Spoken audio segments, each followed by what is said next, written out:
성도 여러분, 안녕하세요. 자, 오늘은 마가복음 2장 13절부터 17절까지 우리가 오늘 말씀을 통해서 또 우리에게 주시는 말씀을 묵상해 보겠습니다. 오늘 말씀은 예수님께서 알페오의 아들 레위를 제자로 부르시는 내용입니다. 레위는 세리였습니다. 그런데 세리였던 자신을 제자로 불러주신 예수님이 너무 좋고 감사해서 레위는 예수님을 위한 잔치를 자기 집에 베풀었습니다.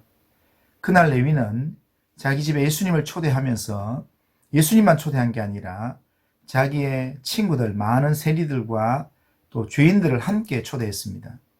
그 잔치 자리에서 예수님은 제자들과 또 세리와 죄인들과 함께 앉아서 식사를 했습니다. 이 모습을 본 바리새인의 서기관들이 예수님에 대하여 어떻게 그럴 수 있는가, 어떻게 죄인들과 함께 식사할 수 있는가, 이런 말을 하면서 굉장히 불편해했습니다. 그럴 때 예수님께서 그들에게 하신 말씀이 17절에 보면 건강한 자에게는 의사가 쓸데없고 병든 자에게라야 쓸데있느니라. 나는 의인을 부르러 온 것이 아니요 죄인을 부르러 왔노라. 그렇게 말씀하셨습니다. 이 말씀의 비유에는 예수님이 의사라는 것을 말씀합니다. 죄인의 이 죄 문제를 해결하는 영혼의 의사라는 말씀입니다. 우리가 이렇게 그 육신의 질병, 우리가 갖는 어떤 질병에는 세 종류가 있습니다. 육체적인 질병도 있고 정신적인 질병도 있고 영적인 병도 있습니다.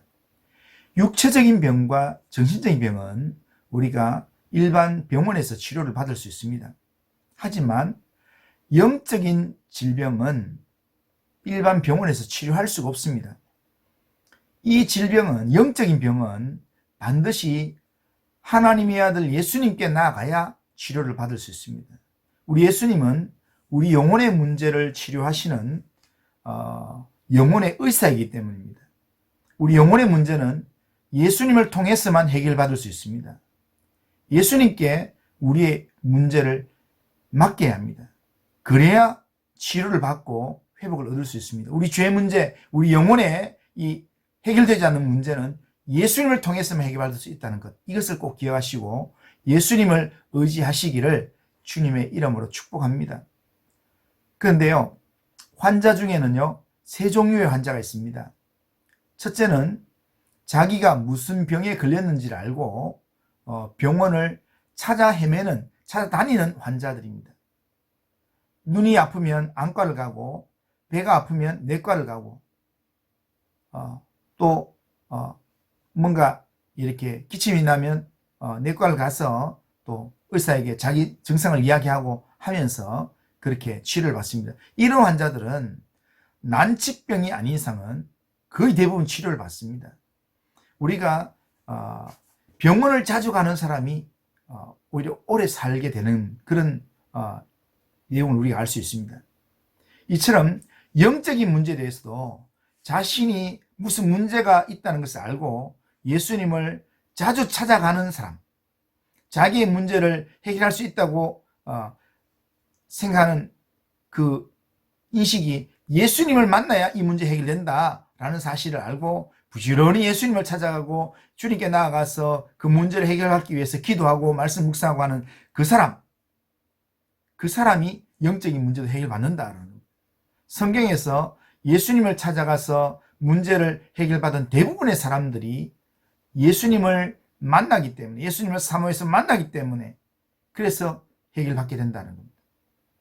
우리는 우리의 문제를 해결하는 예수님을 찾아가야 합니다. 만나야 합니다. 그러면 우리 인생이 달라지게 될 것입니다.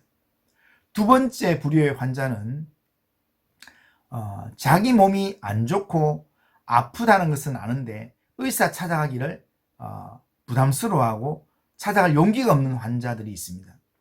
여러 가지 핑계를 대면서 어떤 해결을 해보려고 하지 않습니다.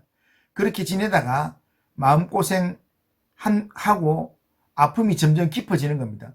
어떤 계기를 통해서 의사를 찾아야 한다는 부담감이 아주 커졌을 때 병이 아주 심각하게 되었을 때 그때 비로소 의사를 찾아가는 겁니다. 그런데 그때는 의사가 치료를 못할 수도 있습니다. 시간이 너무 오래 진행되었어.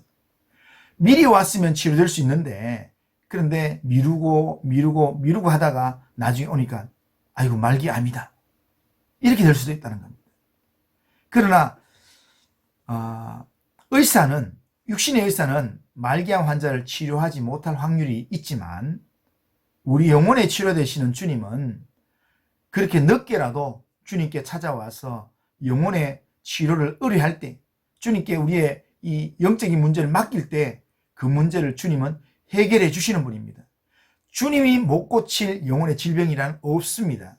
주님께서 주님께 나와서 주님께 맡기는 그 문제는 아무리 늦었더라도 주님께 맡기기만 하면 주님께서 그 맡기는 그 순간 가장 빠른 시기에 주님은 그 문제를 해결해 주신다는 겁니다. 그러기에 지금이라도 주님께 용기를 내어서 나아가 보시길 바랍니다. 주님을 의지하시길 바랍니다. 우리의 문제 주님께 맡기면 주님이 모든 문제를 해결해 주실 줄로 믿습니다. 세 번째 부류의 환자는 자기가 무슨 병에 걸렸는지 전혀 인식하지 못하고 아무 생각 없이 괜찮다 이렇게 하고 지내는 사람입니다. 자신이 건강하다고 전혀 문제가 없다고 생각합니다.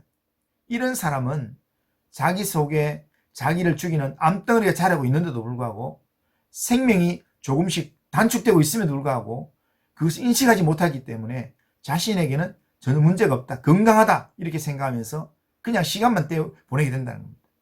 환자 중에 이런 환자가 가장 심각한 환자입니다. 영적인 병에서도 이와 같은 사람이 있습니다. 예수님이 내 인생에는 꼭 필요 없다, 나는 예수님 없이 잘 살고 있다 이렇게 생각하는 사람, 예수님의 말씀을 내 영혼에 적용되는 말씀, 꼭 필요한 말씀을 생각하지 않는다는 겁니다. 그냥 예수님의 말씀 들어보니까 좋더라 이러면서 듣기에 좋은 말씀 정도로만 생각하고, 그냥 예수님을 성인군자 정도로만 생각하고, 예수님이 하시는 말씀 중에서 좋은 말씀만 받고 내 마음에 불편하고 나한테 뭔가 순종을 요구하는 부담되는 말씀은 딱 거절한다는 겁니다. 이런 자세로는 절대 하나님의 말씀의 능력을 체험할 수가 없습니다. 하나님의 말씀은 살았고 활력이 있어 우리의 영과 혼과 골수와 관절을 찔러 쪼개기까지 하는 살아있는 말씀이기 때문에 때로는 이 말씀은 우리를 책망하기도 하고 때로는 우리를 교훈하기도 하고 의로 교육하기도 합니다. 그때 우리는 이 선포된 말씀에 영적으로 반응을 해야 합니다. 말씀이 나를 찌르면 그 말씀에 비추어서 내 영적인 삶에 문제가 있지는 않은지 우리 자신을 점검해 봐야 합니다. 하나님의 말씀이 내 영혼에 꼭 필요한 말씀으로 믿고 그 말씀을 그대로 받고 그 말씀대로 온전히 순종하면서 반응하면서 믿음으로 살아갈 때 하나님의 말씀은 우리의 삶 가운데서 능력과 확신으로 나타나게 되는 것입니다. 하나님의 말씀이 선포될 때마다 다른 사람 떠올리면서 다른 사람에게 적용하려고 애를 쓰는 게 아니라 내 영혼에 주시는 말씀, 오늘 나에게 주시는 말씀으로 그 말씀에 비추어서 내 영혼에 적용해야 합니다. 주님의 말씀에 비추어서 우리 자신을 돌아보고 우리 영혼에 치료되시는 주님께 날마다 나아가서 날마다 주님을 의지하고 주님을 붙들어야 합니다. 그럴 때 우리는 우리 영혼의 의사 되시는 예수님을 통해서 주 안에서 날마다 새 힘을 얻게 될 것입니다. 우리 영혼의 치료되시는 주 예수님을 인하여 날마다 영적인 새 힘을 얻기를 주님의 이름으로 축복합니다. 오늘도 이런 믿음으로 살기를 주님의 이름으로 축복합니다. 기도하겠습니다.